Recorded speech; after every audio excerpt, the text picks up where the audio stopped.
podcast des Fallops. Si vous ne savez pas, mon nom c'est Éric Puig et je suis en compagnie de ma co-animatrice Mel Couture. Bonjour les gens. Salut Preach.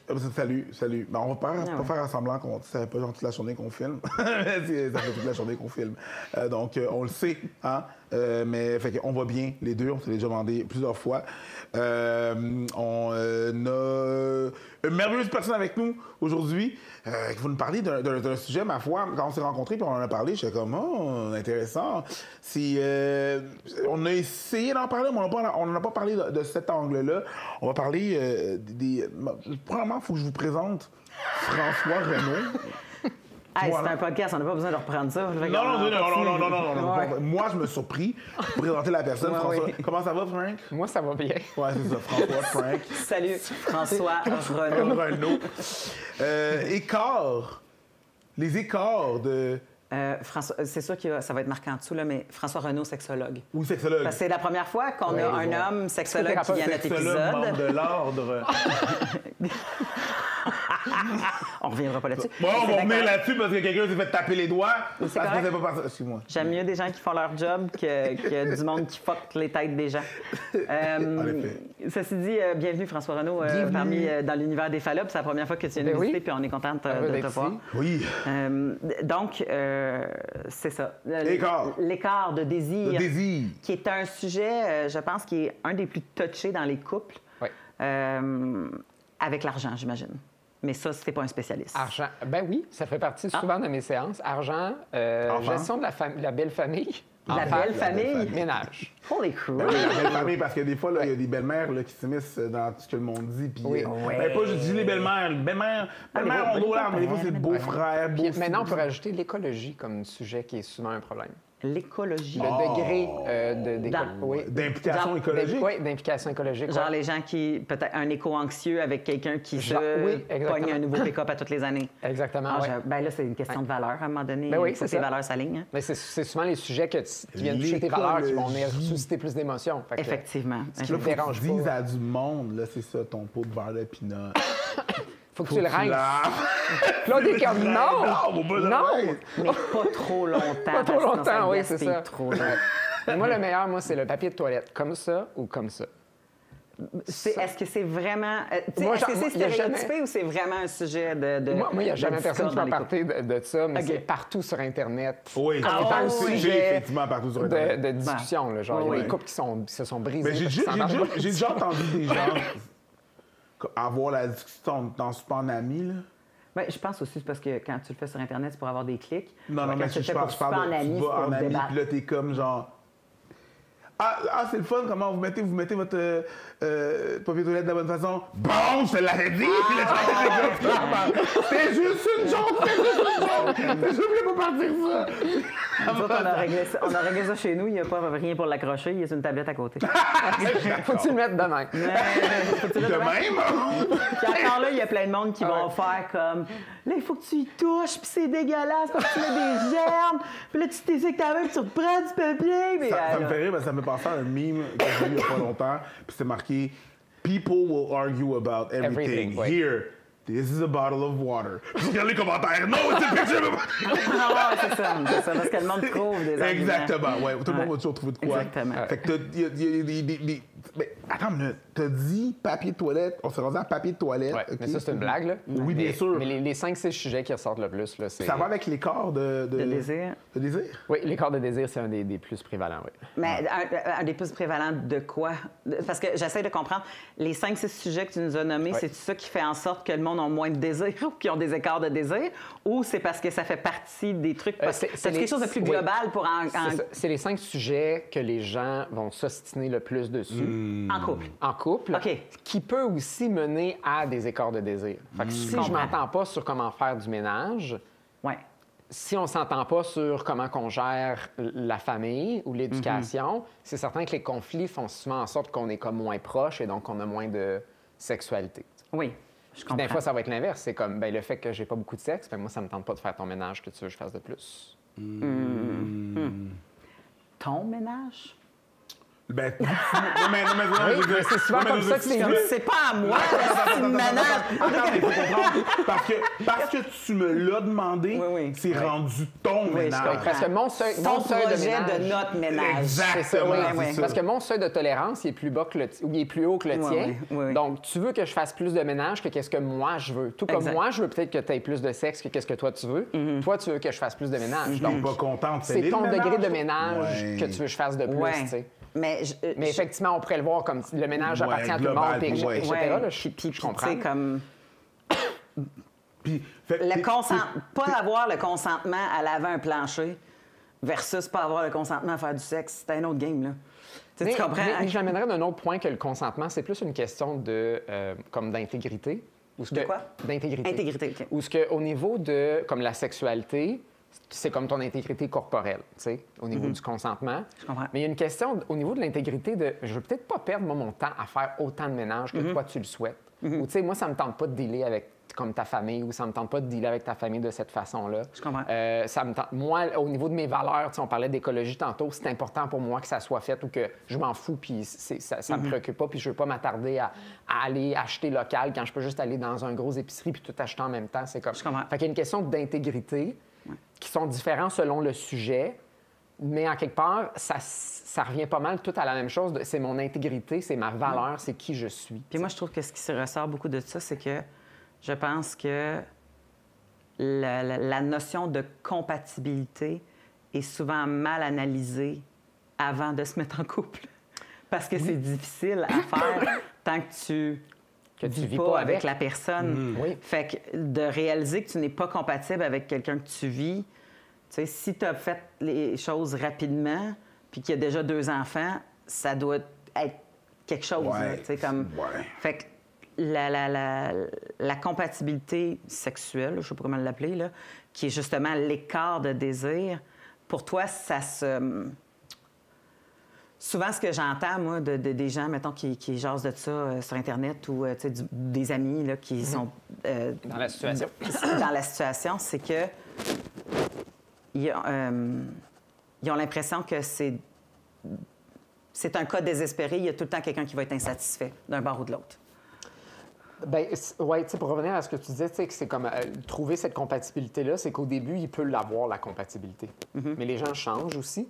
Puis des fois, ce qui arrive, c'est qu'à un moment donné, il y a une différence de désir qui s'installe, qui devient plus apparente, mais qui l'était moins au début. Puis souvent, ce qui est problématique, c'est que la manière qu'on a géré une petite écart de désir, c'est amplifié beaucoup plus que qu'est-ce qu'elle l'était originalement. Fait que des fois, l'écart de désir, c'est vraiment des différences fondamentales de comme on veut juste pas la même chose. Mais des fois, c'est comme on n'en a pas tant de grosses différences, mais on s'est tellement chicané par rapport à ça, puis toutes les autres affaires dans notre relation, que l'écart, c'est juste comme... C'est devenu un gouffre entre les partenaires. Puis là, ça a teinté le discours sur le ménage, la collaboration qu'on peut avoir sur tout et rien. Puis là, c'est comme tout le monde se sent justifié d'être ultra combatif, de ne pas être collaborant. Des outils d'argument. Exactement. Puis là, tu sais, il y a le schéma habituel ou même voire nécessaire qu'à un moment donné, en fait, tu vas tomber dans un creux sexuel. Puis souvent, on voit ça comme étant problématique. Qu'est-ce que tu veux dire, le schéma habituel, dans le sens que dans la vie... Excuse-moi, j'ai une jambe... Dis-moi ce que tu veux! Dans la vie, c'est pratiquement inévitable que des gens vont vivre des creux sexuels. Oui, c'est ça que tu veux dire? Oui, puis c'est même souhaitable. L'écart de désir puis le creux sexuel dans lequel on tombe, pour moi, en fait, c'est souhaitable parce que ce que ça fait, c'est que ça t'oblige à remettre en question des dynamiques de couple qui sont souvent problématiques et des dynamiques sexuelles qui sont problématiques. Donc, par exemple, on va souvent tomber dans une routine sexuelle, ce qui mène à l'écart de désir. Il y a un partenaire souvent, plus souvent les femmes que les hommes, mais ça peut être l'inverse aussi, qui se tannent plus rapidement de la routine. On va aussi avoir des dynamiques où on va manquer de respect à certains égards dans la relation, ce qui va créer encore plus le désir ou une perte de désir chez un des partenaires. Fait qu'il y a plein d'éléments qui commencent à sortir, qui sont problématiques, qui se développent avec le temps. Puis même Excuse-moi, ça m'avait quand même surpris de voir que les femmes se tannaient plus rapidement de la routine que les hommes. Ben, ça te Ben oui. Ça te surprend que les femmes se tannent plus souvent de la routine?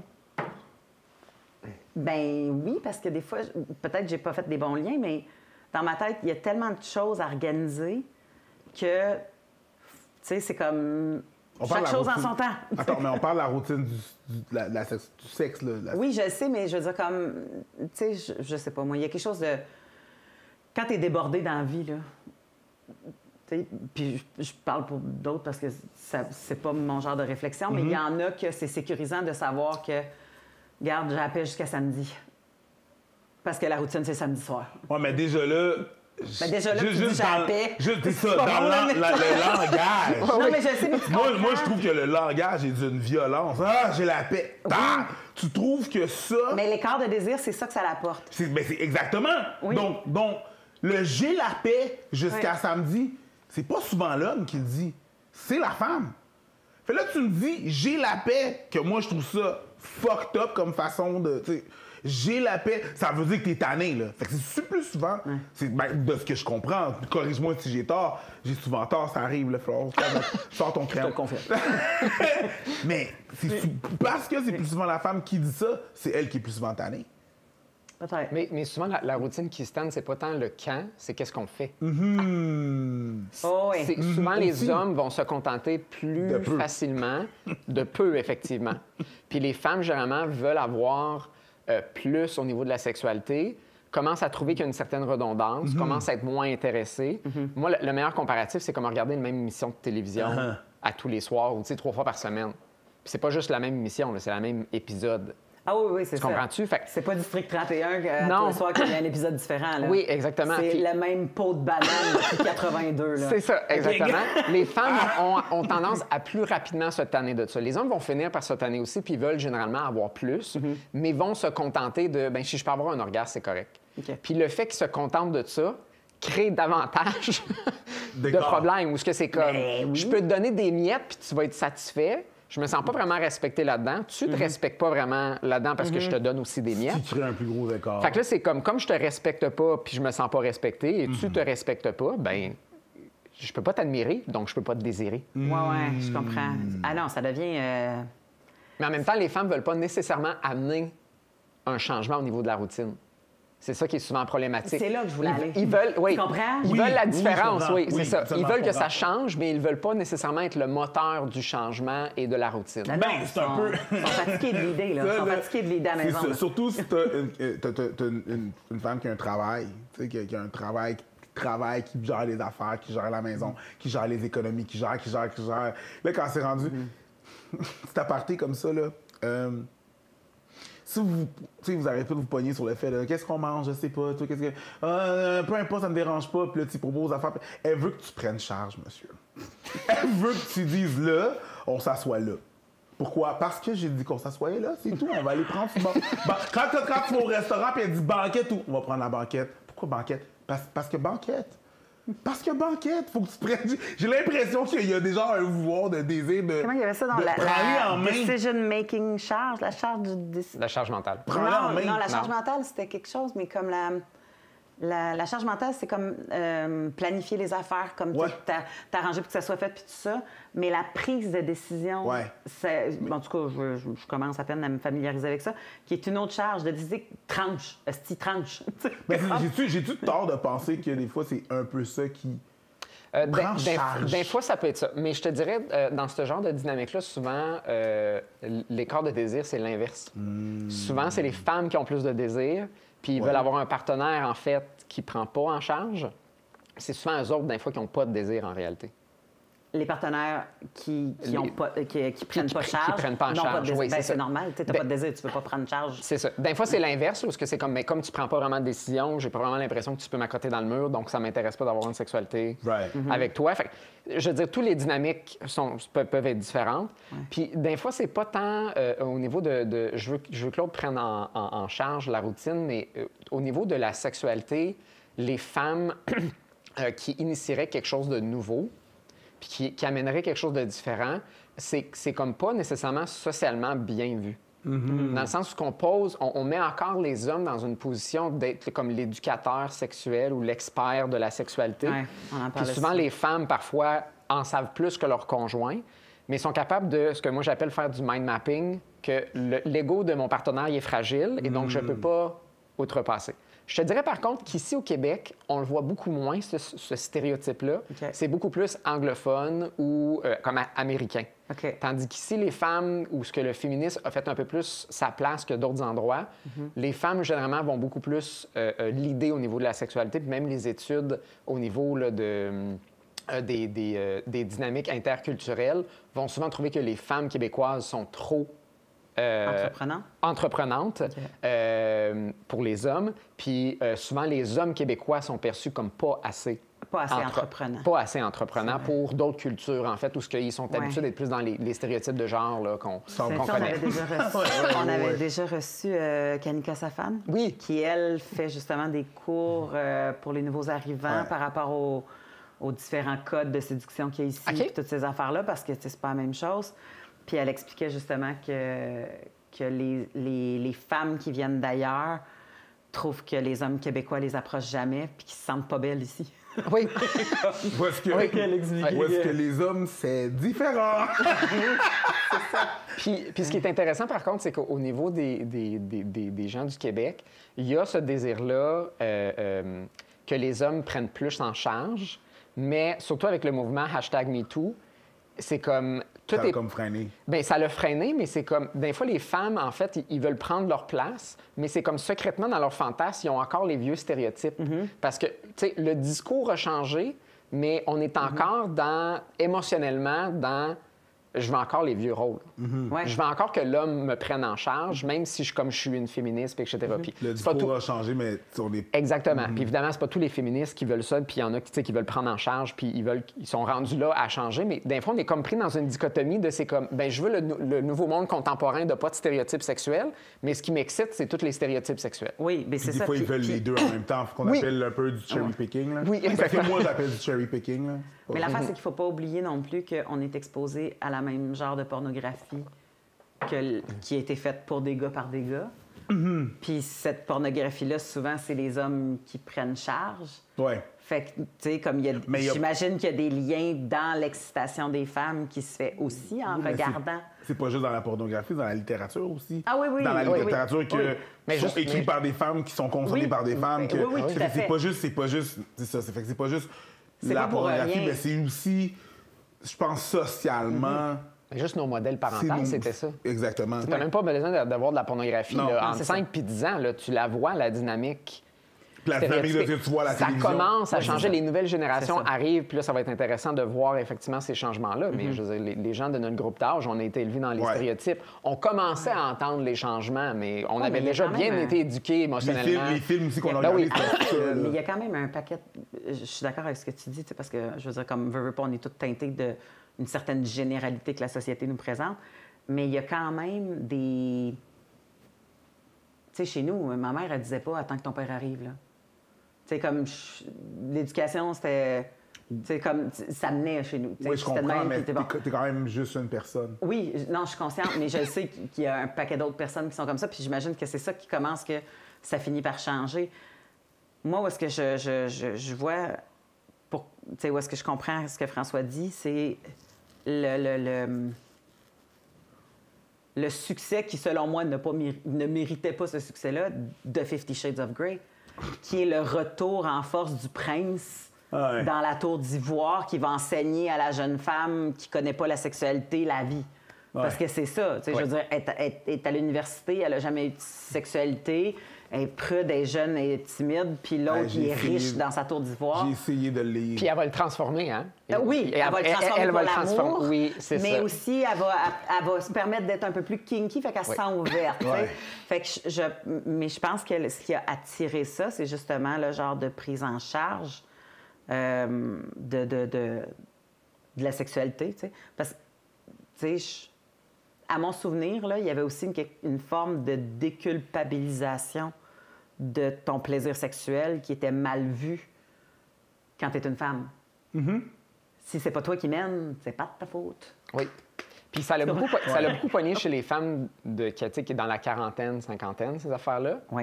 Puis on parle d'il y a peut-être 10-15 ans. Ah, quand même, oui. Fait que, tu sais, là, on peut s'imaginer que ces gens-là venaient d'une génération aussi où, effectivement, comme tu le dis, les femmes qui mènent la sexualité, c'était pas bien vu, puis même c'était intimidant. Ouais. Aujourd'hui, ça change avec la nouvelle génération, mais c'était pas bien vu une femme, effectivement, qui allait de l'avant puis qui voulait du sexe. Puis, fait que je pense que c'est ça que ça l'a fait. C'est comme, ah ouais, les femmes aussi aiment le sexe.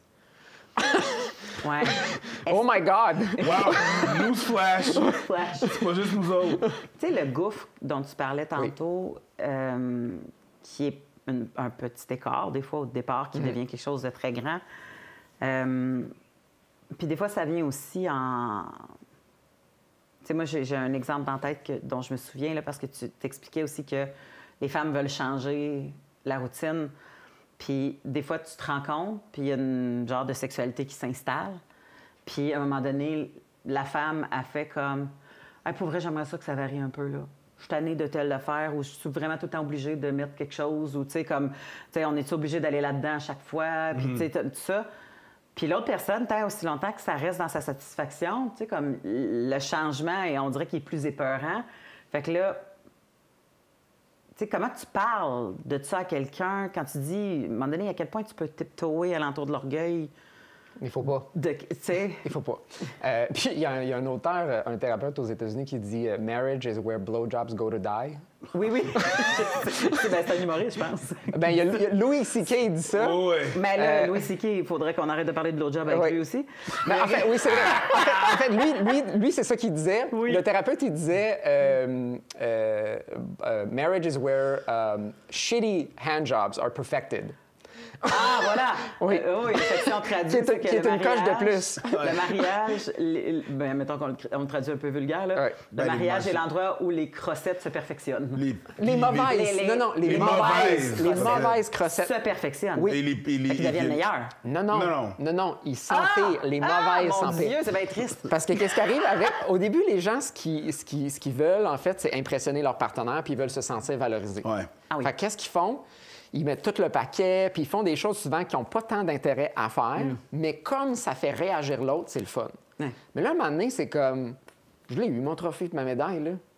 J'en ai Il n'y a plus pas de tant. valorisation. Je hein? me fais plus valoriser. Non. Puis là, des fois, je commence à avoir des frustrations comme ailleurs dans la relation. Ça me tente plus de faire les efforts, mais même des fois, je fais exprès pour pas en mettre de l'effort. Pour plus qu'il en demande. Pour plus qu'il en demande. Puis vice-versa, là, ça peut être autant les hommes que les femmes. là. Oui, J'ai oui. déjà eu un couple, moi, que le gars, il se sentait constamment critiqué, il faisait rarement des cunnilingus.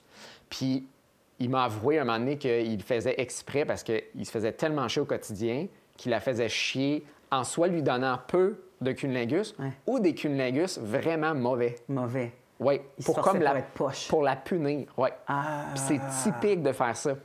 Puis Oui, parce que des fois, le sexe devient comme une genre de monnaie D'échange. d'échange. ben autant comme pas nécessairement pour payer quelque chose de le fun. Là. Oui. Tu comprends? Oui, oui. Des fois, c'est comme pour faire chier plus Ouais. que pour... ouais. Ben, ça devient pas une monnaie d'échange, ça devient un châtiment, une punition, un Puis, vote tu sais, en cours. par rapport à ta question, tu disais, tu sais, comment longtemps on doit tiptoer alentour. Puis, souvent, c'est ça, tu sais, on parle souvent de tu sais, la communication est clé.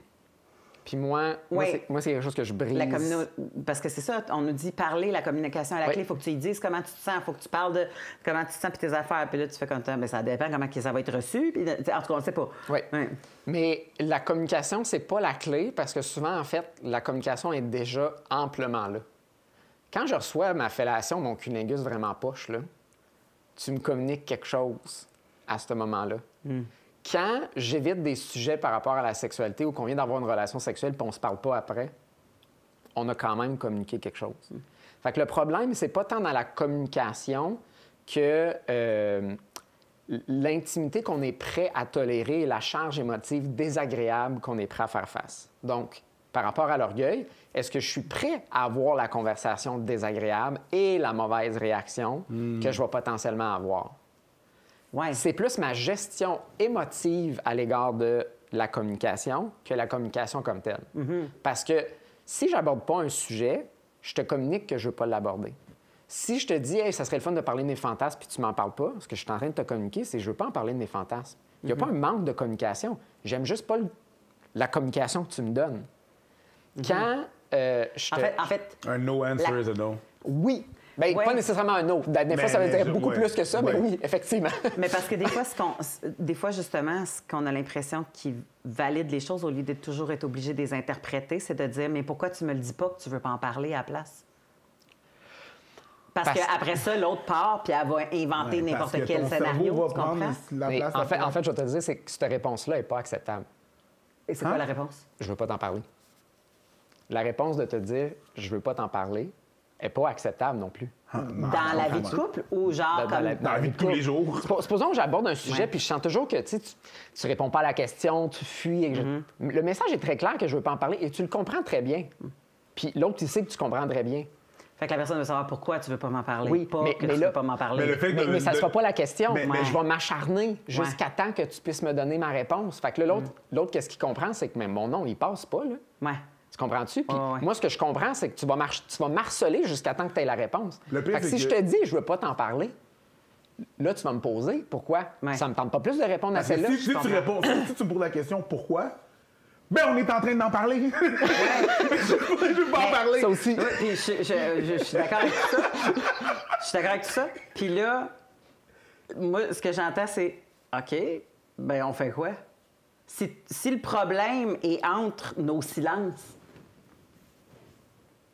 Oui, mais ce qui arrive, c'est que, supposons que je vais aborder un sujet, puis là, je commence à t'harceler par rapport à parler du sujet. Moi, ce que je te démontre, c'est que en ce moment, je gère pas, en fait, la situation. Puis souvent, en fait, c'est que je te blâme toi. Mais pourquoi tu me parles pas? Tu as des problèmes de communication? Ça doit être ta mère, hein? On devrait aller en thérapie. Le thérapeute va dire... Tu comprends? C'est ça qui arrive. Ça doit être ta mère! Ça doit être ta mère! God damn! Elle t'a fait quoi, la femme? Je lisais Freud, là, Bien, c'est ça, mais souvent, c'est ça. Puis, plutôt que de dire, par exemple, comment moi, je me sens du fait qu'on n'en parle pas, je veux juste que tu m'en parles. Moi, je ne vais pas me dévoiler de qu'est-ce que moi, ça me fait de ne pas en parler. Moi, je ne vais pas me mettre dans une position de vulnérabilité, de qu'est-ce que ça me fait qu'on ne partage pas cette intimité-là. Je vais tout te remettre la responsabilité, puis je vais dire que c'est toi le problème. Puis l'autre, qu'est-ce qu'il entend, c'est « bien, c'est moi le problème, c'est moi le problème. » Puis lui, il est comme « mais non, c'est toi le problème, tu n'arrêtes pas de m'harceler. » Ouais. Si tu me lâchais, peut-être que j'irais vers toi. Fait que tu comprends-tu? Puis tout ça, c'est comme entendu, c'est compris. Puis on a tellement de la misère à tolérer ces messages-là qu'on se désorganise émotionnellement, puis on peut pas avoir les vraies conversations où on se met vulnérable puis qu'on se dévoile. Parce que tu n'es pas sécuritaire.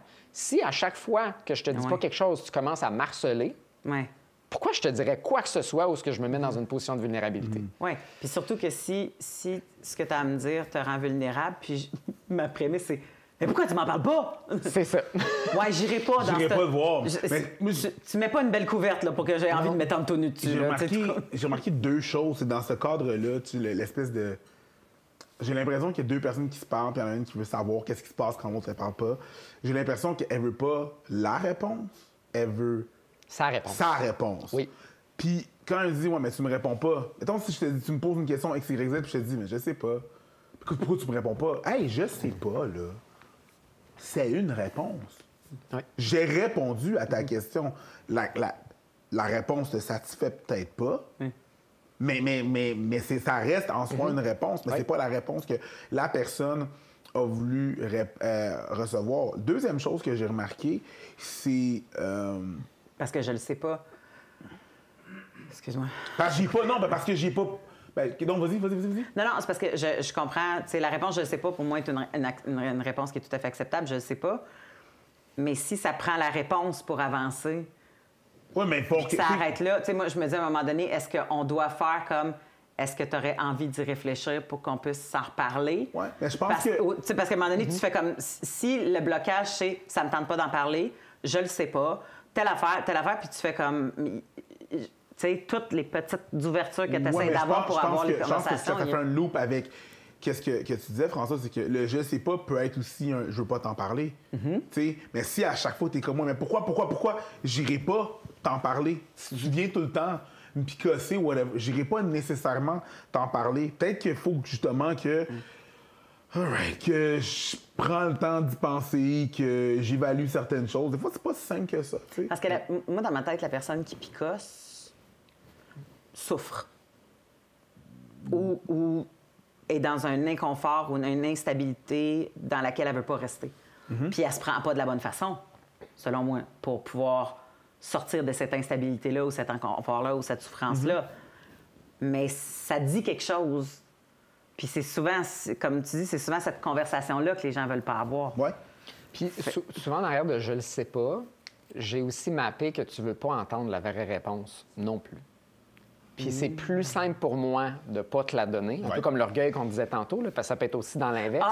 La personne, c'est la personne qui a demandé, elle veut pas entendre la vraie Elle veut réponse. pas entendre la vraie préfère réponse. dire « je le sais pas ». Oui, c'est ça. Comme, tu sais, supposons là, on revient à l'écart de désir, là, mais pourquoi qu'on n'a pas de sexe? Parce que je te désire pas. Ouais. J'en ai du désir. Pas pour toi. Parce que X, Y, Z. Mais je veux pas te dire ça parce que j'ouvre genre un can of worms que ça me tente pas d'ouvrir et que je le sais que tu ne veux pas ouvrir non plus. Parce que j'ai très bien compris que c'est des sujets qu'on ne peut pas parler parce qu'on a assez communiqué dans notre relation pour savoir que je peux pas aller là. Ça explose puis c'est dégueulasse. Oui, puis si je t'en parle, ça peut amener à la fin de notre relation.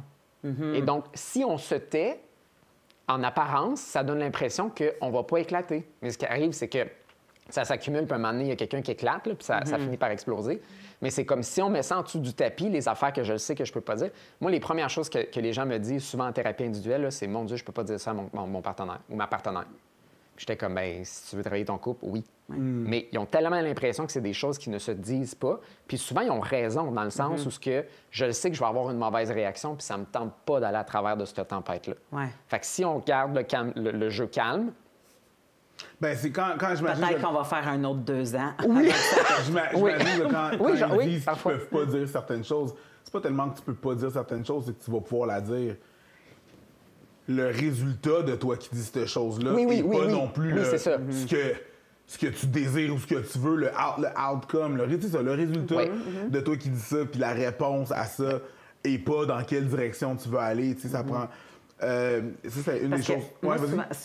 Souvent, ce que je vois dans les gens qui se confient sur la difficulté, mettons, d'un écart de désir et tout ça, tu sais, c'est souvent des... Puis, tu sais, je les ai pas les réponses parce que moi, je travaille pas leur couple, là. Mais c'est souvent, justement, le fameux loop de... Il m'écoeure tellement, je veux plus qu'il me touche. Tu sais, comme, il me gosse, il me tape ses nerfs, ou elle me tape ses nerfs, ou je suis plus capable...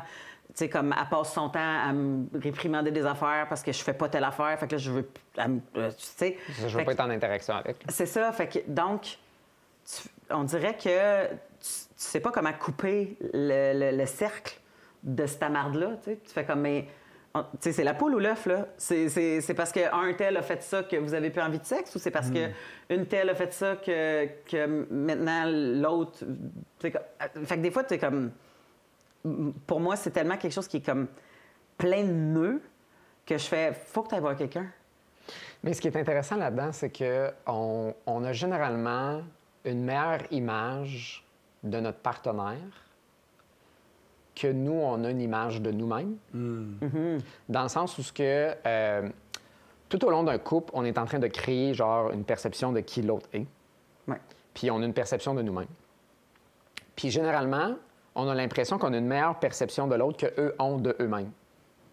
Bon dans le sens de accurate. Là. Je parle pas d'une bonne perception, là, parce que ça peut être une mauvaise perception. Oui, je comprends ce que tu dis. Précise. Précise. Oui, c'est ça. Exactement. Plus t'es qui que... Ouais, que oui, c'est ça. Qui. Exactement. Ouais. Puis scientifiquement, ça a été démontré là, que littéralement, on connaît mieux notre partenaire qu'on se connaît soi-même. OK. Mais comme on sait qu'on connaît mieux que l'autre qu'eux-mêmes, on a l'impression qu'on se connaît mieux. Aussi. Tu comprends-tu? Fait qu'il y a comme un biais de comme, mais si je te connais plus, je dois aussi mieux me connaître. Mais l'affaire, c'est que toi. C'est ça. Mais l'affaire, c'est que toi. C'est ça que le monde... L'affaire, c'est que toi, tu me connais plus que moi-même. Tu comprends-tu? Ouais. Puis là, plutôt que de rentrer dans l'auto-confrontation de comme, c'est quoi mes problèmes, mes insécurités, je suis tout le temps en train de te dire c'est quoi les tiens, puis je suis complètement aveugle aux miens. Et donc, si je pars de cette prémisse-là que l'autre me connaît mieux que moi, je vais probablement être beaucoup plus ouvert à ce que l'autre a à me dire. Ben oui. Et à le considérer. Mais si je reste avec la prémisse que moi, je me connais plus, puis des fois, les gens, c'est ça qu'ils disent. Tu me connais pas, arrête de penser des affaires, arrête de penser à ma place. Puis souvent, c'est comme, ben, oui. Puis l'affaire à dire, des fois, c'est, mais t'as-tu marié quelqu'un qui était fou? Puis ben non. Ben pourquoi tu fais pas confiance à l'opinion de ton partenaire quand il parle de toi, tu sais? Parce que tu es constamment en train d'être observé par cette personne-là. Ben oui. Puis tu observes constamment l'autre. Fait que tu as même une vision beaucoup plus précise de qu'est-ce qu'ils font. Puis nous autres, on est tout le temps en train de dénier toutes nos insécurités anyways, là, constamment. nos propres... L'être humain fait oui, ça oui, pour, l'être humain, oui, pour c'est passer ça. à travers sa journée. Ben oui, exactement. Fait que quand quelqu'un te ramène ça en pleine face constamment, bien, ça fait chier. Ouais. Ouais. Fait que ce que tu fais, c'est que tu ramènes alors constamment ces affaires pour bifurquer. Miroir! Oui, c'est ça. Oui, Miroir! Oui, exactement. Eh Puis ouais. c'est typiquement, ben toi aussi, tu fais ça. oui. Plutôt que de faire comme, ah, mais parle-moi en plus. Qu'est-ce que ça veut dire? Puis là, après ça, tu peux peut-être faire comme, ouais, mais toi aussi, c'est quelque... Mais pas en justification, mais Non, plus. je comprends. Mais c'est un comportement qui peut aussi me déranger. C'est tu sais. assez Mais je vais prendre le surprenant. temps de considérer puis de changer qu'est-ce que toi, tu m'apportes. Tu sais. Moi, je me suis rendu compte que c'est assez surprenant quand tu es en train de parler avec quelqu'un. Juste le 2 secondes de dire comme t'as raison ou c'est vrai. Comment qu'après ça, tu peux parler de l'autre puis que l'autre va faire comme, tu sais, à mettre de la valeur à ce que je dis. Fait que je suis plus ouvert à écouter ce qu'elle a dit. Puis, tu sais, des fois, moi, quand je sens, mettons que ça boque avec un collègue de travail ou un beau-fils, bon, j'en ai déjà un, on fera pas semblant, mais un beau-fils, un beau-fils quelconque, tout ça, tu sais, comme... Mais mettons, tu sais, je veux dire, il est rendu à 21 ans, c'est un jeune adulte, tu sais, on parle de choses, tu sais, puis des fois, on va parler de des choses que quand tu as 21 ans, ben tu penses que tu connais beaucoup de choses, Ben oui. tu sais, puis ça vient avec cette belle confiance / naïveté-là, puis tout le kit. Puis souvent, je sens, tu sais, comme, mettons, que quelqu'un va être comme ça, jusqu'à temps que je fasse « Hey, c'est pas bête. » Vu de même, c'est vrai que c'est intéressant. Puis là, on dirait que tu sens le jello dans... Ouais. On dirait que ça descend, puis que l'autre fait comme... Ouais. OK, tu sais, cette personne n'est comme... pas braquée, fait que je... Ouais. Ouais, puis là, on dirait qu'il y a comme un couloir qui s'ouvre, puis que tu peux faire ça plus dans le plaisir que dans le... Faut juste que ce soit un vrai « t'as raison ». Ah oui. Ouais, Parce que, c'est tu ça. sais, ouais, t'as raison. C'est ça, hein? Il a raison! Puis c'est ça souvent, tu sais, on fait souvent l'erreur de, tu sais, on veut beaucoup travailler la communication, mais c'est pas parce que je communique clairement ce que je veux que, j'ai pas d'autres messages en dessous de qu'est-ce que je dis. Puis supposons, tu sais, on parle de parler de ses besoins puis ses désirs, mais ça se peut que l'autre veut pas y répondre non plus à tes désirs. Ben oui. Tu sais, si je dis, j'aimerais ça qu'on fasse l'amour, puis, ouais, pas moi. Là, tout le monde a communiqué leurs désirs. Hein? J'aimerais ça que tu fasses plus la vaisselle. Ben, pas moi. Mais c'est ça que je veux pas entendre. Tu comprends-tu? Ouais. Puis le fait que tu fais pas la vaisselle, tu me communiques que tu veux pas la faire. Oui, ben non, mais C'est tout pas le monde, important tout le monde pour a sa toi. réponse. Oui, c'est ça. Mais si ça reste dans ce statu quo-là, ça fera pas long feu. Non, mais c'est d'expliquer, mais pourquoi je te désire pas? Pourquoi je veux pas la faire, la vaisselle? Mais souvent, ça reste juste à, je veux que tu la fasses. Je m'en fous pourquoi tu veux pas la faire, fais juste la faire. Fais-moi l'amour, je m'en fous que tu veux pas le faire, fais juste le faire. Tu comprends-tu? Moi, je veux mon anane. L'éclair de génie à travers le restaurant en même temps. T'sais, moi, je veux qu'elle soit faite, la vaisselle. Moi, je veux aller voir ma famille. Moi, je veux qu'on éduque nos enfants de cette façon-là. Moi, je veux dépenser. Moi, je veux économiser notre argent. Moi, je veux faire l'amour. Moi, je veux pas faire l'amour. Ou moi, je veux faire l'amour de cette façon-là. Moi, je veux la faire d'une autre façon. Fait que c'est pas nécessairement toujours juste l'écart de la fréquence. Ça peut être l'écart dans qu'est-ce qu'on veut. Ben, tu sais, mettons dans l'histoire de Ben, ça revient à la compatibilité. Dans l'histoire de C'est la ça qui est tough. Dans l'histoire de Oui, la mais tu peux regarder pourquoi j'aime pas faire une affaire et pourquoi j'aime une affaire. Ouais. Parce que souvent, en arrière de qu'est-ce que j'aime pas, il y a une explication et il y a une insécurité. Ouais. Pourquoi je veux pas faire le Ben, striptease? il y a un truc qui n'a pas été... un besoin qui n'a pas été comblé. Pourquoi je veux pas faire? Pas nécessairement, mais supposons, c'est comme... moi, je veux pas faire de striptease. Pourquoi? Ah, OK, ouais. Ben moi, je vois ça comme c'est cochon, c'est pornographique, je suis pas bien avec mon corps, je me sens pas compétente, sexy. tu vas rire. Oui, exactement. C'est niaiseux, j'ai l'impression que je suis en train de faire une joke au lieu de faire un C'est ça. an. Puis Mais là, souvent, l'autre, il c'est- fait comme non, moi, je veux juste tu enlèves ta brassière, c'est de la musique.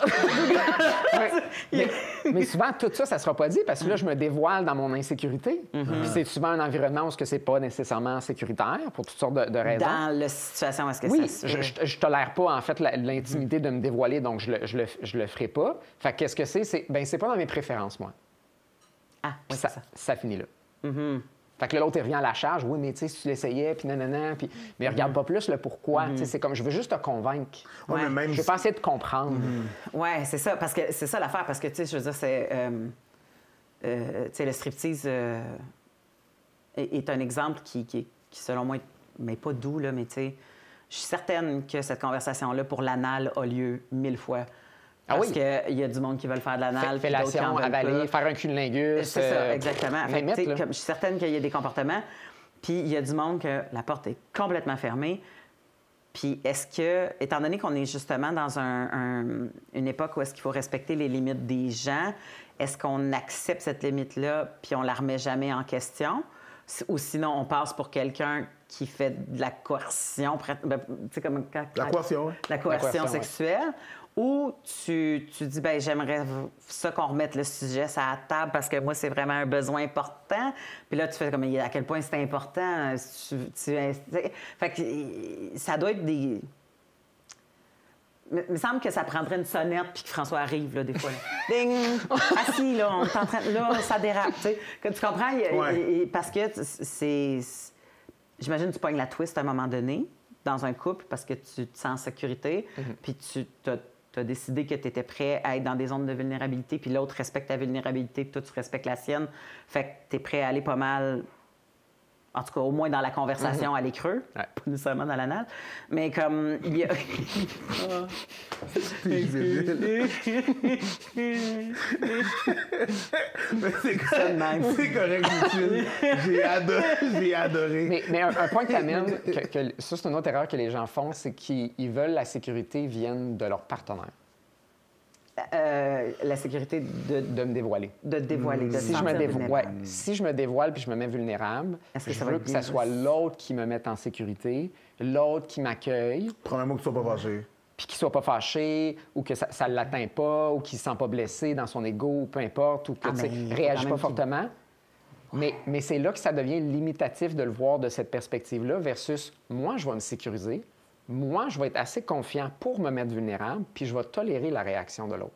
Parce que si je suis toujours en train de me fier à comment l'autre va réagir la première fois qu'on a une conversation sur un sujet difficile et sensible, je ne vais rien ouvrir. Parce que c'est toujours insécurisant d'être vulnérable. Si tu te mets dans une position vulnérable, c'est supposé d'être inconfortable. Les chances sont que tu ne vas probablement pas avoir une réaction positive initialement.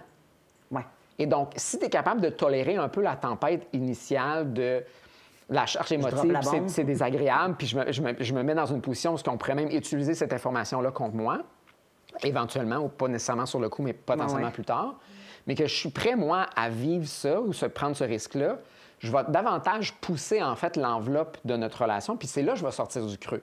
Mais si je suis toujours en attente que l'autre me sécurise, puis c'est à l'autre de créer cet environnement-là sécuritaire, fait que je ne vais pas sortir du creux, c'est soit que tu sors du creux et il y a quelque chose qui en découle à deux, ou soit que tu sors du creux, tu as tes réponses, puis tu te dis ça ne marche plus. Exactement. Fait qu'il faut que cette vulnérabilité-là, c'est ça qui arrive, là, c'est que des fois, le prix de cette vulnérabilité-là est très... Les enchères sont très élevées. Ben oui. Mais ne pas le faire aussi. C'est ça, rester dedans est souvent pire, là, tu sais. Oui, en fait, tu fais juste étirer l'inévitable ou tu maintiens une relation qui est insatisfaisante. Évidemment, tu sais, quand on parle de sécurité, quand il y a un risque de sécurité physique, là, on parle de quelque chose d'autre, là. Bien, même, je te dirais, d'abus mental. Oui, tout à fait, mais... Je veux dire, te faire traiter de tout et non parce que tu décides de partager un fantasme puis que l'autre personne, elle commence à dénigrer ta personne. Bien, en tout cas, ça te donne des maudites bonnes réponses, là. Oui, tout à fait. Mais c'est pas plus acceptable. Non. Mais c'est parce qu'on peut facilement rentrer une réaction négative de quelqu'un comme étant une forme d'abus de violence émotionnelle. Puis moi, je le vois toujours de l'angle de quand je me dévoile, l'autre se dévoile. Parce que si je parle de mon fantasme de sexe anal, puis l'autre fait « Oh, wesh, dégueulasse, t'es un gros pervers, voyons donc, t'as vu ça dans la pornographie », t'es tout en train de te dévoiler de ta perception sur le fantasme du sexe anal. Le fameux « ça en dit plus sur toi que sur moi ». Exactement. Donc, c'est là que quelqu'un qui va plutôt de se fier à bien, comment tu vas réagir va parler de ma valeur, ça va juste parler de toi. Et donc, si moi, je suis assez solide d'en parler de mes affaires puis de parler de mes insécurités, puis que j'assume ça, puis je suis juste fier, finalement, de pouvoir être moi-même avec toi-même. Puis ça se peut que toi, tu le tolères pas, que je sois moi-même. Mais même si tu réagis mal dans tes insécurités ou que tu me renvoies ça, bien, ça parle de toi. Ça parle que toi, en ce moment, tu gères mal tes émotions et tes insécurités. Et donc, quelqu'un de solide va être capable de se dévoiler, peu importe la réaction qu'elle va avoir. Évidemment, quand je parle de violence physique, là, on parle non catégorique. Parce que se dévoiler n'est pas nécessairement... je vais rabaisser l'autre, fait que je vais me dévoiler qui je suis. Oui, non, effectivement. Ça fait ça, mais l'autre est supposé faire ça. Mais l'autre peut le percevoir de cette façon-là. Tu sais, supposons que tu as parlé tantôt, je veux pas que mon chum il me touche, je veux pas que ma blonde m'approche. Tu sais, c'est comme... Tu sais, ça peut être vu comme étant très attaquant à l'égard de la personne, tu sais. Oui. Tu sais, où c'est comme quand tu m'embrasses, bien, tu pues de la bouche, puis j'aime pas ça, ou t'embrasses mal. C'est comme... C'est pas le fun à entendre, mais si t'es capable de prendre l'information quand l'autre te le dit, puis de prendre un recul, puis pas faire ça par rapport à ton ego, puis faire comme... C'est vraiment dommage que tu me l'as pas dit avant maintenant, puis que ça fait 10 ans que j'embrasse mal. Versus faire comme, mais pourquoi tu me l'as pas dit, puis non, t'aurais dû me le dire, puis... Toi aussi, t'embrasses mal, by the way, puis là, tu sais, Charlotte. Il y a toutes sortes de façons de réagir, mais même si j'ai une mauvaise réaction, il y a une façon de toujours récupérer ça. Même si l'autre devient combatif, moi, je peux rester collaboratif. En tant que la personne qui s'est mise vulnérable. Oui, exactement. OK. Est-ce que ça se peut des fois que les écarts de désir ou du couple se créent parce que... Tu sais, quand tu rencontres quelqu'un pour la première fois, techniquement, je pense que la chose la plus payante à faire, c'est de laisser la page blanche se dessiner par elle-même, puis pas trop imaginer qui l'autre personne est, parce que sinon, tu bâtis quelqu'un dans ta tête que l'autre personne n'existe pas de toute façon, tu sais. Mais on met beaucoup l'accent sur nommer ses besoins, puis ces choses-là, puis parler de qu'est-ce qu'on veut et tout ça. Puis souvent, j'ai l'impression qu'il y a des gens qui vont se mouler à ça, au lieu d'être qui ils veulent. Puis après une couple d'années, ils sont essoufflés d'être ça parce que c'est pas qui ils sont. Puis là, ils redeviennent eux-mêmes. Puis là, c'est là que tu as deux personnes qui sont plus du tout sur la même longueur d'onde. Quelqu'un qui dit que tu as changé. Non, j'ai pas changé. J'ai jamais été cette personne-là. Oui, j'avais changé au début. Mais en tout cas, j'ai jamais été cette personne-là. Oui, des fois, c'est ça. C'est des fois, on voit les red flags puis on les ignore. Ou des fois, on va voir quelque chose qui semble banal mais qui prend de l'ampleur avec le temps. Puis effectivement, comme tu le dis, il y a des gens qui vont juste se mouler de c'est comme je veux être en relation. Moi, j'apprécie certaines parties de cette personne-là, puis je veux être apprécié. Donc, je vais me mouler, en fait, à ce que l'autre veut avoir. Fait que c'est pour ça qu'au niveau de la sexualité, il y a beaucoup de choses qui se font au début qui se font plus après un certain temps. Puis c'est pas rare qu'on entend, tu sais, mais tu faisais ça avant. C'était le fun avant. T'étais comme ça avant. Puis c'était comme, I was kind of faking it. Où j'en prends tout plaisir. J'essayais de devenir quelqu'un que je ne suis pas. Oui, c'est ça. Puis j'en veux plus des randonnées de vélo de 20 km. C'est le cul mot. Puis des fois aussi, c'est juste qu'il y a des choses il y a des circonstances qui ont fait que ça l'a changé. Là. Comme des fois, il y a eu l'accouchement, puis là, ça fait en sorte qu'il y a des comportements sexuels qui sont juste plus difficiles à faire. Tout à fait. Ou quoi que ce soit. Là, mais... c'est ça, parce que ça aussi, ça existe dans un couple. Fait que... Tu sais, le changement de goût, d'envie, de rythme de vie, tu sais. Souvent, je le dis à Preach, ça me fascine comment que les gens pensent que dans leur vie, tout change avec les enfants, tu sais, comme les enfants grandissent, ça change. J'ai changé de job, tout change. Mais qu'ils pensent que leur sexualité va rester pareille. Tu fais comme, mais c'est pas une boîte à part que tu sors qui reste intacte, un peu de poussière dessus. Ça, c'est tous nous autres, c'est ça? Ça, c'est la sexualité. C'est notre sexualité. Comme ça, dans une boîte, elle va rester de même. Mais ça me fascine, ça aussi. Oui, mais veux-tu savoir pourquoi les gens font ça? Pourquoi? C'est parce que quand on est ado, on reconnaît que c'est notre première fois, puis c'est normal de se sentir incompétent puis insécure. En tant qu'adulte, on ne veut plus jamais revivre ça de notre vie, être insécure de même. À l'âge de 21 ans, là, je devrais avoir acquis assez d'affaires pour me sentir solide jusqu'à ma mort. Si tu as commencé à avoir des relations sexuelles avant ça. Oui, c'est ça, évidemment. Je parle dans des généralités. Mais tu sais, à 30 ans, 35 ans, 45 ans, tu veux pas te sentir mal à l'aise là, dans ta sexualité. Fait que si on prend l'exemple du striptease, tu veux pas te ressentir incompétent de faire un striptease. J'avais fini ça là, quand j'avais 17 ans. Oui, c'est ça. Je veux que je retourne là. Oui, c'est ça. Dead fucking body. Il y en a qui sont comme, mais oui, mais la nouveauté! C'est pas la nouveauté! Mais la nouveauté amène un sentiment d'incompétence. Oui, puis moi, j'avais fait une chronique à la radio, puis c'était « Votre sentiment d'incompétence rend votre sexualité plus agréable et plus satisfaisante. » Mais souvent, les gens sont comme, moi, ça me tente pas de passer par ça. Moi, je veux que la nouveauté soit le fun, puis excitante, puis extraordinaire, puis comme... Puis que ça l'allège, tu sais, notre routine. Mais c'est comme, mais avant que ça soit ça, faut que tu fasses face à toutes tes insécurités. Parce que ce que tu fais dans un couple, c'est que tu tu joues dans un parc aquatique, moi j'appelle, là, tu fais les petits kiddie rides, puis là, un moment donné, t'avances, puis tu fais ceux dans le noir. Puis là, un moment donné, t'arrêtes. Tu veux pas faire les grosses là, qui sont comme beaucoup plus complexes, ou ce que là, tu vas peut-être faire des jeux de rôle, par exemple, ou tu vas amener une intensité. Des glaces à la place. Ça fait 8 fois qu'on y va dans le palais des glaces. C'est ça, exactement. Puis tu sais, des fois, c'est comme... des fois, ça va être des subtilités, pas tant de comme je vais changer le comportement sexuel, mais c'est... Tu sais, de faire l'amour différemment, comme d'avoir une vibe différente. C'est comme si moi, j'ai toujours fait l'amour, mais j'ai jamais fourré. Ouais. Mais c'est comme, mais pourquoi j'ai jamais fourré? Mais je suis pas à l'aise là-dedans. Puis, tu sais, il faudrait que je gémisse plus. Puis, tu sais, il faudrait que je sois plus intense dans mon corps. Puis là, que je fasse des j'ai sons. l'impression que je manque de respect. C'est ça, exactement. Puis, ça peut être l'inverse. Il y en a qui sont plus dans, tu sais, baiser fortement, puis c'est plus animal. Puis, comme, être dans la tendresse, puis l'amour, puis la lenteur. Je le regarde dans les yeux. Oui, exactement. C'est comme, mais c'est Pour tellement inconfortable. C'est tellement inconfortable. C'est trop proche de... Ils ont un... Too close. Trop d'intimité. Puis, tu sais, on parlait de communication, là. Ça, c'est quelque chose que les gens communiquent beaucoup, on se regarde pas dans les yeux. T'as pas besoin de dire on se regarde pas dans les yeux que on fait juste pas le faire. Pendant le sexe. Pendant le sexe, oui. Ouais. Les gens vont peut-être avoir un petit croisement d'1 ou 2 secondes, puis là, il y a comme un malaise, puis ils arrêtent de se regarder. Mais ils viennent d'avoir une communication où ils commencent à s'embrasser. Ça, c'est une autre façon que les gens évitent. Ouais. Ils se regardent. Shit, c'est trop intense. Ah oui, c'est ça. Dans la danse, là, pour de vrai, mettons, dans la danse en couple, là, les gens se regardent pas dans les yeux. Non, ils regardent pas. Parce que c'est trop proche. Ouais.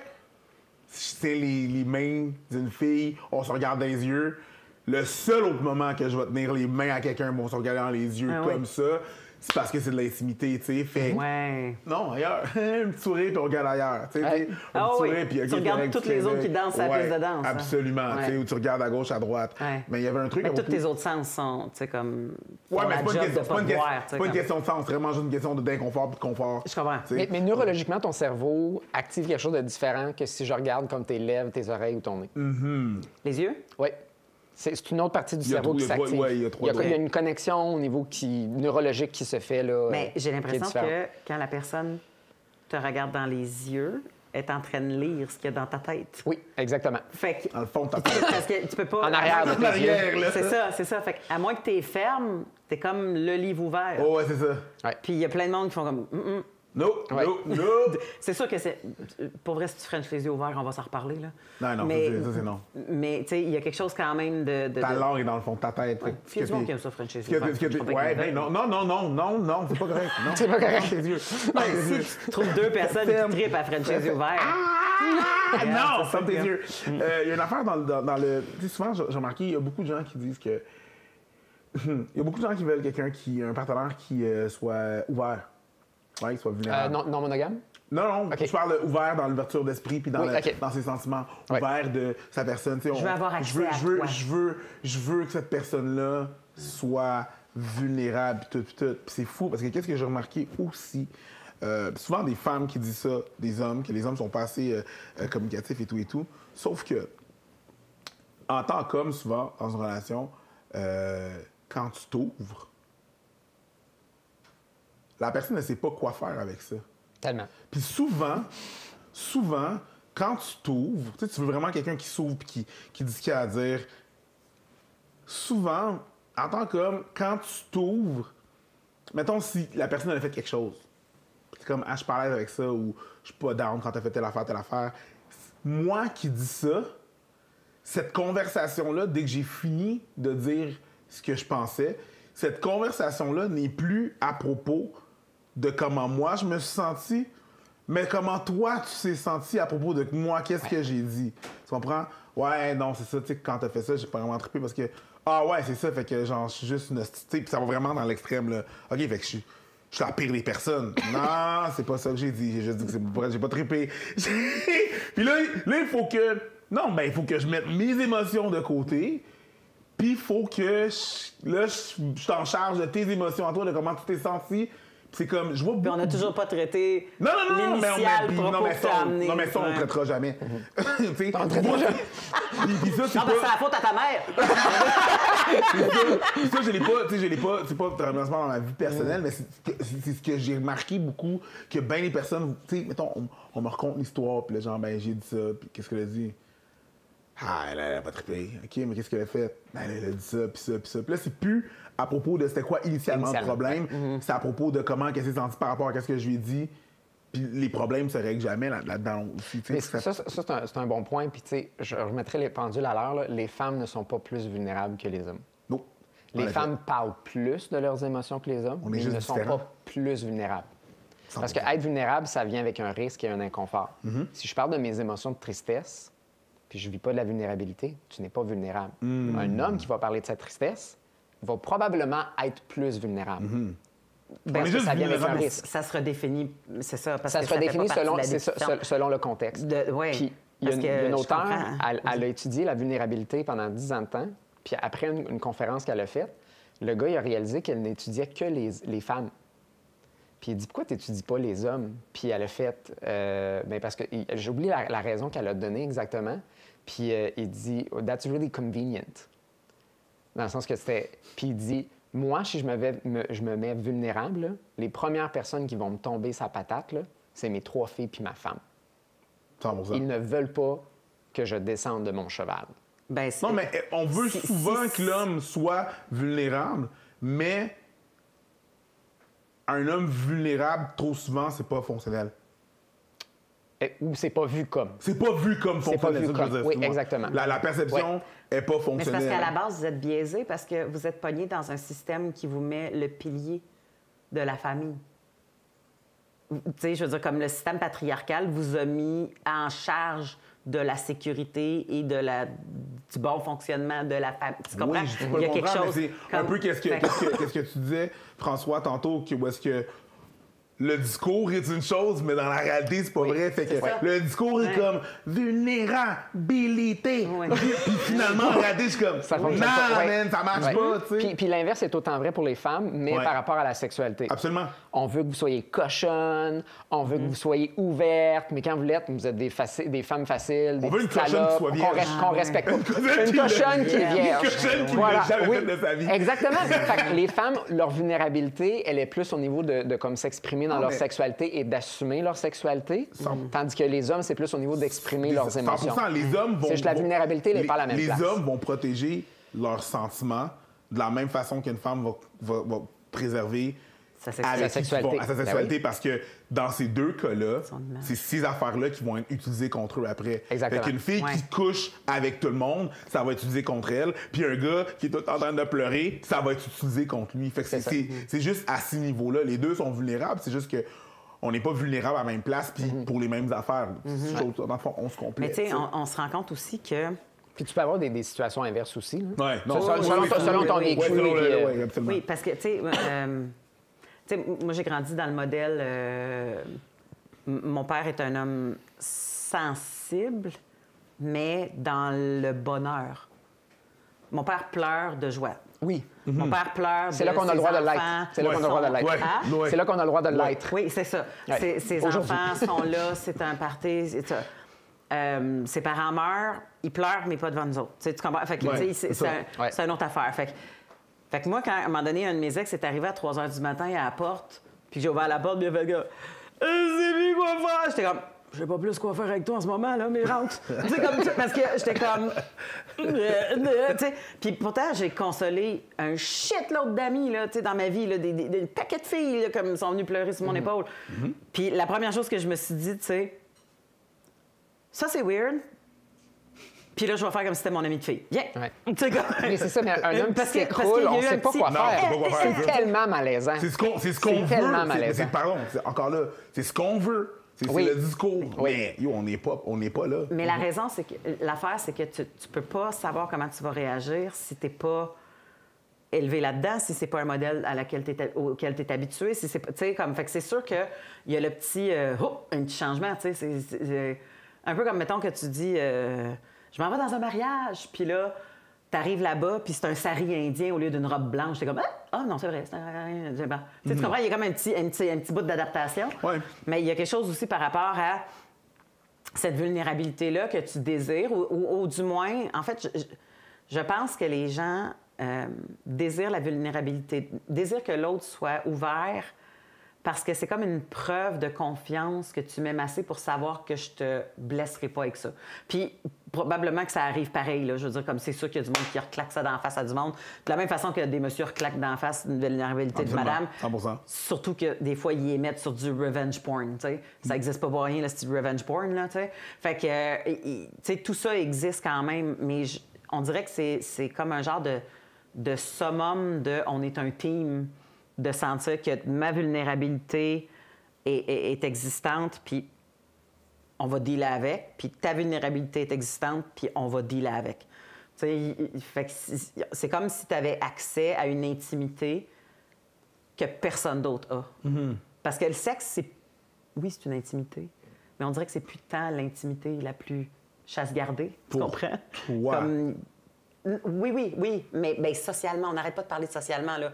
Je veux dire, comme on parle des one night, puis il n'y a pas personne qui dit tu vas brûler en enfer, là. Non, mais c'est quand même... Mais non, mais c'est quand même... Il y a des gens qui vont pas dire tout haut et tout fort « j'ai eu des one night, C'est encore très gardé, là. C'est encore très... J'ai l'impression que... Ah non, le jugement est encore là, mais je veux dire, comme... Je pense que l'acte sexuel n'a plus la même valeur d'intimité. Oui, OK, la sacralité de l'acte sexuel n'est plus la même. Ouais.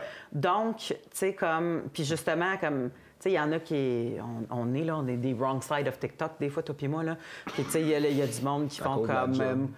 moi, le body count d'une femme... c'est-tu des body count? Oui, body count. Ouais, body count. Ouais. En tout cas, body count d'une femme, tu sais, ça compte, puis il faut pas qu'il y ait plus que tant. Ou en tout cas, moi, je préfère qu'elle n'ait jamais eu. Tu sais, il y a encore ces discours-là qu'on voit passer. Fait qu'il y en a que, dans leur tête... Cette exclusivité sexuelle-là fait partie de l'intimité du couple et est super importante. Mais je pense que... Moi, j'ai l'impression que c'est remplacé par cette vulnérabilité-là. Puis le fait qu'on peut creuser loin dans qui on est en tant qu'humain, puis que ce que tu dirais pas à quelqu'un de la job parce que, justement, tu as l'impression que cette personne-là peut se revirer contre toi n'importe quand, que nous, on est rendu à un stade où est-ce qu'on peut se le permettre, t'sais.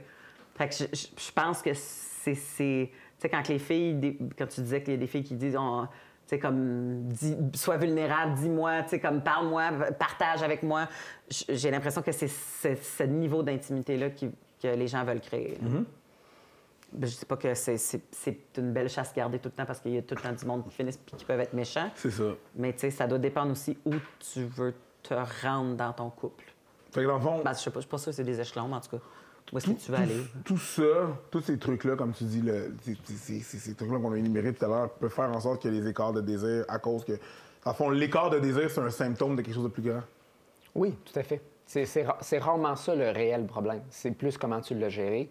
C'est ton degré d'intimité que tu es prêt à tolérer, en réalité. Puis souvent, les gens sont pris dans ce qu'on appelle une intimité réciproque de « je vais en dévoiler autant que toi, tu es prêt à en dévoiler. Je vais me vulnérabiliser autant qu'est-ce que toi, tu es prêt à te vulnérabiliser. Et donc, quand tu changes le modèle où ce que l'intimité, elle est basée sur mon niveau de valeur que je m'accorde et pas le niveau de valeur que tu m'accordes ou ta réaction, bien moi, je peux aller beaucoup plus loin. Puis ce que ça fait, c'est comme prendre un élastique, puis quand je tire dessus, si je sens qu'elle est sur le bord de péter, bien, je recule. Ça, c'est de l'intimité réciproque. Mais si j'ose aller assez loin que je peux potentiellement la briser, je peux te catapulter aussi à aller de l'avant, toi aussi. Mais je prends le risque de péter l'élastique aussi. Ah. Tu comprends-tu? Ben oui, je comprends.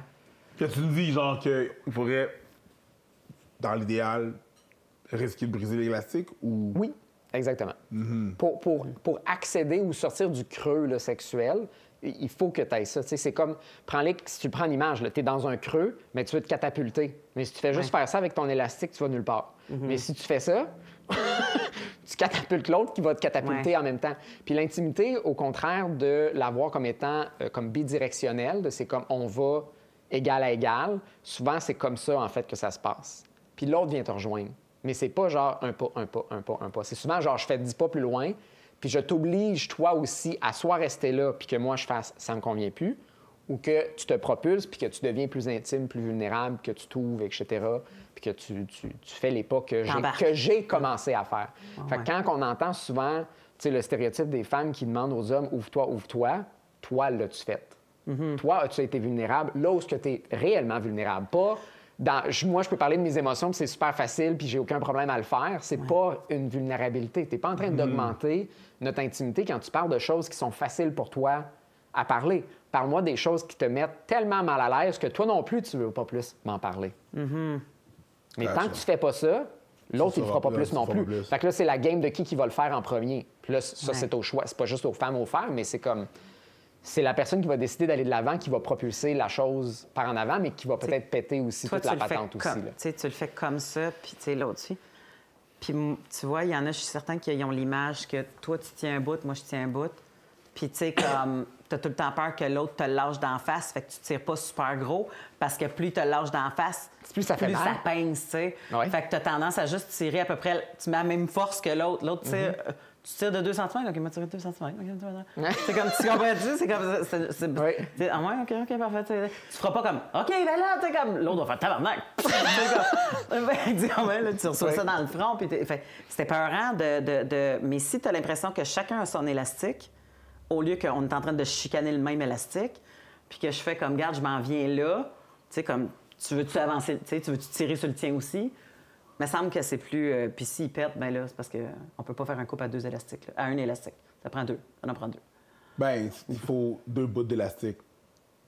En tout cas, là, un bout d'élastique, s'il est pété, c'est un bout. S'il est pété, il est pété. Il est pété. Fait que les gens qui se retrouvent dans cette situation-là, à créer des frustrations à un point tel qu'ils pensent à la... Parce que je suis sûre que les gens qui viennent te voir, c'est parce qu'ils sont sur le bord de la séparation. Pas nécessairement. Ah oui? Il y en a qui sont là, oui? Mais pas nécessairement tout le monde. OK.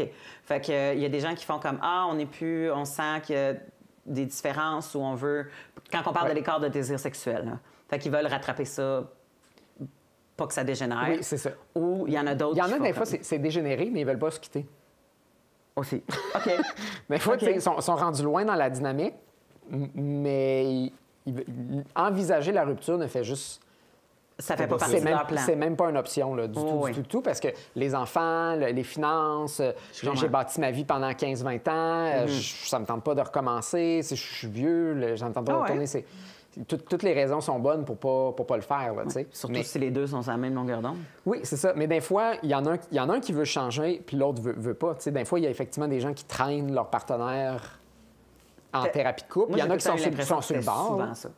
Tout le temps l'impression qu'il y a, comme tu dis, il y en a un qui fait 10 pas en avant, puis l'autre fait comme OK, va venir. Ou elle, l'autre, je dis elle. Je te dirais, on le voit de moins en moins. Puis je pense qu'une des raisons pour ça, c'est qu'on a... je sais pas si c'est le bon terme, mais comme démocratiser la thérapie de couple. Où ce qu'avant, c'était comme quand on allait là, c'est parce que ça allait vraiment mal. Mais on a, dans les dernières années, un discours public, tu sais, de prendre soin de sa santé mentale, de prendre soin de son couple. Fait que les gens... Oui, c'est ça. Je pense que les gens sont beaucoup plus prévoyants qu'ils l'étaient auparavant parce que des couples sur le bord de la rupture, c'est plus rare que je les vois. Mais je te dirais que c'était peut-être plus prévalent auparavant. Okay. Il y a peut-être aussi le fait que, moi, en ce moment, j'ai une liste d'attente. Fait que les gens qui attendent, c'est souvent des gens qui sont prêts à attendre. C'est pas moi qui viens de voir quand ils sont sur le gouffre. Des fois, il y en a qui sont sur le gouffre puis ils attendent quand même le 7 mois. Là. Ça s'est juste empiré depuis. Mais généralement, les gens sont comme, OK, on va appeler. Puis là, finalement, quand ils se rendent à moi, ils ont peut-être réglé quelques affaires où ça s'est un peu empiré. Mais les gens qui sont sur le bord, ils vont trouver quelqu'un d'autre, ils vont trouver d'autres services ou ils ont éclaté par le temps que moi, je les appelle. Des fois, c'est ça qui arrive. Je les appelle puis ils sont comme, on n'est plus ensemble. Ouais, on n'est plus ensemble. Désolé. Bon, ben. Je comprends. Problème réglé. Oui, c'est ça. Hope it was for the best. Mais fait qu'il y a peut-être ça aussi que peut-être si j'avais pas de liste d'attente aussi importante, puis c'est le cas de bien des sexologues psychothérapeutes aujourd'hui, c'est moins le cas, je te dirais, avec les sexologues, parce que des fois, leurs suivis peuvent être moins longs, malgré que leurs suivis peuvent être longs aussi. Là. Mais c'est plus les sexologues psychothérapeutes qui ont des listes. Fait que ça change peut-être aussi les dynamiques qu'on va se retrouver en thérapie aussi, là, tout simplement. Oui. Est-ce que quelqu'un qui arrive... Parce que moi, je suis certaine qu'il y a des gens qui sont en train de nous écouter qui font comme... Moi, je le sais qu'il y a un problème dans notre couple. Je veux y aller, mais l'autre veut pas y aller. Est-ce que s'il se pointe... Tu as l'impression que tu peux faire quelque chose pour le couple ou tu fais comme avec juste une personne, c'est pas possible de travailler un couple? Le fait que ça ne nécessite pas vraiment, en fait, la participation de l'autre. Ta vulnérabilité, c'est toi qui décides. Exactement. Fait que dans une approche où effectivement, je veux créer un environnement de sécurité qui est déterminé par l'autre, je suis très limité. Mais avec une approche où l'intimité, elle est basée sur ma tolérance à l'intimité, moi qui va vouloir me dévoiler, tout le pouvoir est dans la main de la personne qui veut faire le changement et pas l'inverse. Et comment... Hey, là, c'est gros comme question, là. Mais comment tu prépares quelqu'un à ça? Parce que sinon, tu récoltes quelqu'un en miettes, peut-être? Tu comprends? Oui. Parce que tu dis, je suis prête à être vulnérable. Oui, tu dis, OK, parfait, moi, je suis prête à tout donner et être vulnérable. Mais des fois, il y a des gens qui le sont, mais devant des gens qui sont malveillants ou, c'est comme pas correct. Puis ils ressortent d'une relation ultra blessée, puis après ça, ultra méfiante pour les autres, puis tout ça. Fait que comment t'es lance, puis tu fais comme, ah ouais, ils sont en bas du nid.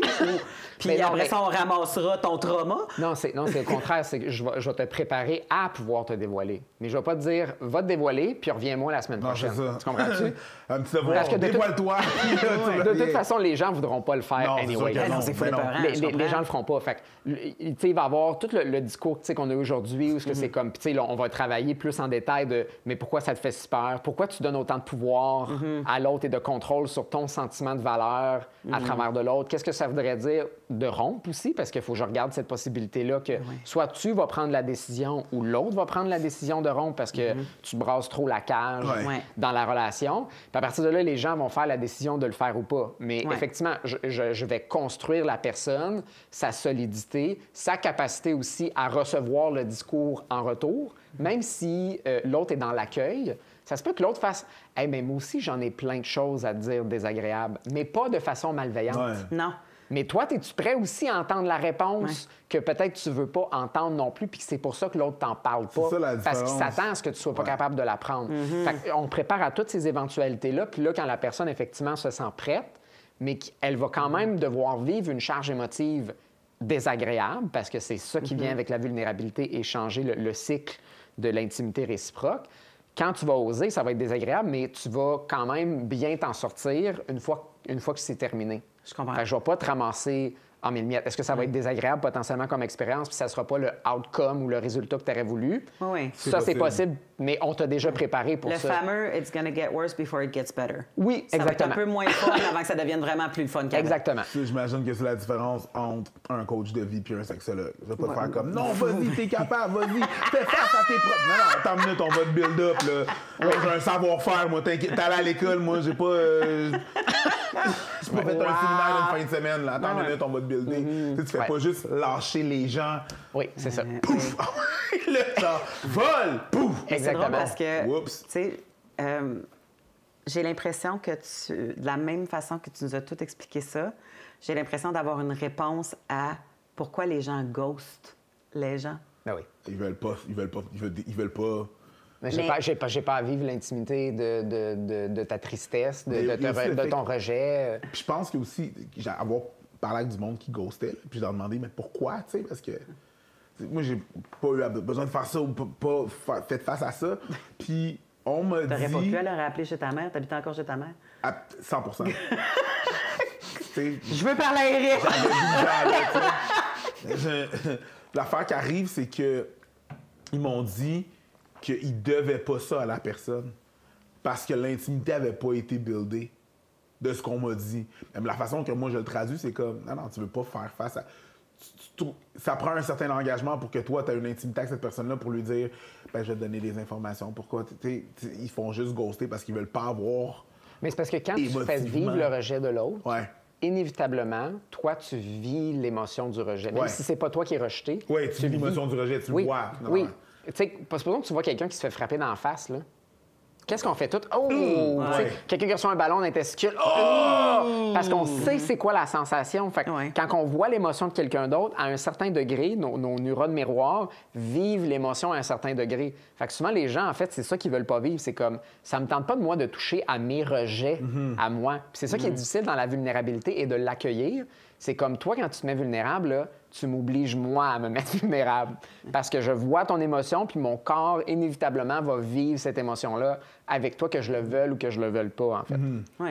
Je pense que les gens, secrètement, peut-être que la personne qui veut pas vivre ça désire que le meilleur scénario, c'est comme « Hey, ça marchera pas », puis l'autre personne fait comme « Hey, oui, t'as raison, ça marchera pas. Hey, goodbye ».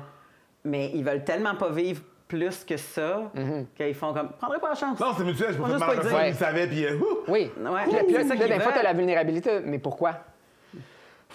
Ouais, c'est ça. Pourquoi? Tu sais, des fois, c'est là, je te le dois pas, c'est comme... Je veux pas vivre, moi, l'intimité de dire pourquoi là, je te rejette. En plus de devoir te l'annoncer, c'est comme... Parce que je me sens peut-être pas légitime, j'ai peut-être l'air vraiment cheap, je suis peut-être super superficielle, c'est comme... C'est difficile à expliquer, c'est comme... Je trouve même pas mes raisons valables, ça va juste être méchant ce que j'ai à dire. Mais laisser l'autre aussi en plan, c'est autant... Ça a le même impact, c'est juste moi, mais moi, je vais pas le vivre en tant que personne qui ghost. Ben, ouais. Ben, le même impact ou pire? Ben, pas le même impact. Ben, en fait, souvent, c'est pire se faire ghoster que de se faire dire réellement Ben, c'est la ça, situation. c'est ça, je pense, parce que... Ouais. Mais la personne qui le dit a juste pas à le vivre, tout ce Mais c'est désagrément. Oui, c'est ça. C'est C'est ça, exactement. mieux pour la personne qui Oui, ghost, oui, oui. c'est pire pour Oui, la c'est personne ça. qui se fait Oui, ghoster. exactement, oui, exactement. Ouais, c'est ça. Puis, fait que là, dans ce temps-là, ben, c'est... Puis personne ne veut se faire ghoster, mais tout le monde ghost. Tu sais? Moi, Personne je dois pas ça à personne veut l'autre, se le faire, mais ouais. moi, Moi, ça je m'est le fais, dû. ouais, Mais ouais, moi, ouais. ça m'est dû qu'on me ghoste pas, tu sais.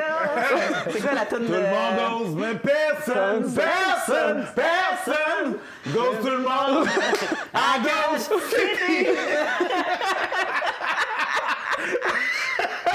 On salue On va te payer des droits. Là. Ouais, ouais. La Rochelière. Mais écoute, c'est fascinant tout ça, François. Et tu sais, tu nous parlais des 5 affaires, puis tout ça. Fait que j'en déduis que tu as beaucoup plus de réflexion derrière ce sujet-là qu'un simple podcast chez les Fallops. Ouais. Fait que où est-ce que les gens peuvent aller voir s'ils veulent continuer à faire cette réflexion-là avec toi? Oui. Donc, les gens peuvent aller sur mon site lesexologue.ca. Oui. Il y a un blog avec une panoplie, en fait, d'articles. Parfait. Puis de vidéos. J'ai un channel aussi YouTube que les gens peuvent aller voir. OK. Puis si les Est-ce gens que veulent... c'est François Blanchette, le sexologue? François Renaud. Renaud. Pourquoi j'ai dit Blanchette? Blanchette, c'est un autre. Blanchette. C'est un autre sexologue, oui, oui. Ben, ça dit De pas- tes anciennes mon années, là. inconscient, fait que ça François Renaud sur YouTube, c'est-tu marqué François Renaud sexologue? C'est quelqu'un qui cherche Oui, c'est direct ça, sur YouTube. François Renaud. Ah non, c'est pas vu en anglais, Frank. Frank, non, c'est pas Frank. Mais c'est ça. Puis sur le site, les gens aussi, s'ils sont intéressés, j'ai un webinaire de 1 heure qui Décortique le tout. décortique encore plus ça. Puis là, ça t'amène aussi à potentiellement, si les gens sont intéressés, à avoir un programme qui s'appelle Raviver le désir, Ouais. qui va vraiment, en 3 étapes, en fait, là, travailler les écarts de désir pour les couples que ça fait longtemps qu'ils sont ensemble. Fait qu'on décortique. Pendant les 7 mois qui attendent avant de te voir, genre. Exactement. c'est une façon de déjà commencer à travailler, voire peut-être même pas me consulter en bout de ligne. Bon, tu vois. Merci beaucoup. Ça m'a fait François, plaisir. d'être venu voir. Renaud, Renaud, de son nom de famille. François Renaud. Oh. Ouais. Merci beaucoup tout le monde d'avoir été avec nous, de nous avoir écoutés. Merci. Et vous subscribez, sharez, faites tout ce que vous avez à faire. Là. Patreonnez. Vous savez déjà, Patreonnez. Merci beaucoup. Ciao les chums. Au revoir.